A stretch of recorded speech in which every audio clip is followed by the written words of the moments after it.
O dízimo, embora seja uma regra explícita no Antigo Testamento, ele não deve ser de maneira nenhuma confundido com uma ordem cristã inflexível.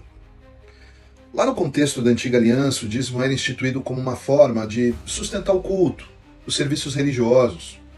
Eles eram realizados pelos sacerdotes e levitas naquela época, que pela sua dedicação integral ao templo não possuíam herança ou qualquer outra fonte de sustento.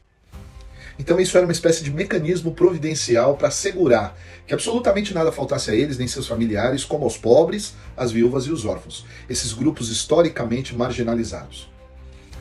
Isso acontecia lá na sociedade israelita. As pessoas não traziam apenas dinheiro, mas suas colheitas, seus bens materiais. Na verdade, eles estavam expressando uma visão integral de cuidado comunitário. Entretanto, essa regra está vinculada a um contexto específico, o Antigo Testamento, que regula a vida religiosa e social de Israel com a vinda de Jesus. Há uma mudança radical na relação entre a lei e a nova realidade do reino de Deus. Jesus não apenas cumpre a lei, mas transcende, revelando seu verdadeiro significado. Nele, o antigo sistema de mandamentos, incluindo o dízimo, é superado pela plenitude de um novo entendimento. Nós não somos mais governados por normas rígidas, mas chamados a viver em um espírito de liberdade, de justiça e generosidade. O dízimo, que antes era uma contribuição de 10%, agora ele se torna um princípio mais profundo, o princípio da generosidade.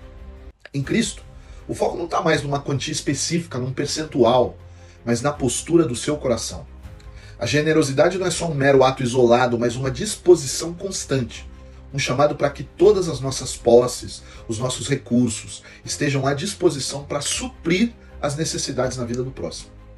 A verdadeira espiritualidade cristã, segundo Jesus, ela é guiada pelo amor que se doa sem limites, um amor que não contabiliza percentuais, mas um amor que busca incessantemente aliviar o sofrimento do mundo. Então agora nós não estamos mais presos aos 10%, mas também não estamos isentos do compromisso com a justiça e a compaixão. Pelo contrário, a nossa responsabilidade como cristão agora é ainda maior, pois ela não é regida por uma regra externa, mas por uma consciência interna movida pelo Espírito de Deus. Eu e você somos chamados a sermos sensíveis às necessidades que nos cercam, a responder com tudo o que somos e temos. A generosidade cristã, ela não se mede em termos quantitativos, mas em termos de entrega total, de abertura a fazer a vontade de Deus, para usar os nossos bens como instrumentos de cuidado, instrumentos de restauração, de solidariedade.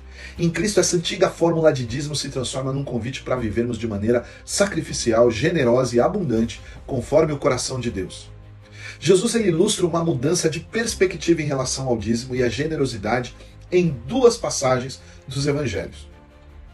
Lá em Marcos, no capítulo 12, de 41 a 44, e em Lucas 21, de 1 a 4, ele elogia uma viúva pobre que dá 2 pequenas moedas no templo, afirmando que ela deu tudo o que tinha para viver, e que apesar da sua oferta ser pequena, ela foi feita com sacrifício e com generosidade verdadeira. Enquanto outros doavam grandes quantidades sem comprometimento real. Por exemplo, lá em Mateus 23, Jesus repreende os fariseus por se contentarem em cumprir o dízimo das pequenas coisas, como especiarias, mas negligenciavam o essencial da lei, a justiça, a misericórdia e a fidelidade.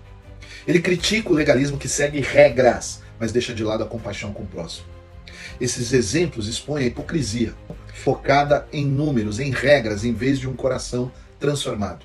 Jesus ensina que o que importa a Deus não é a exatidão da oferta, mas a autenticidade do coração e a disposição para sacrificar, com amor, com compromisso e com a justiça.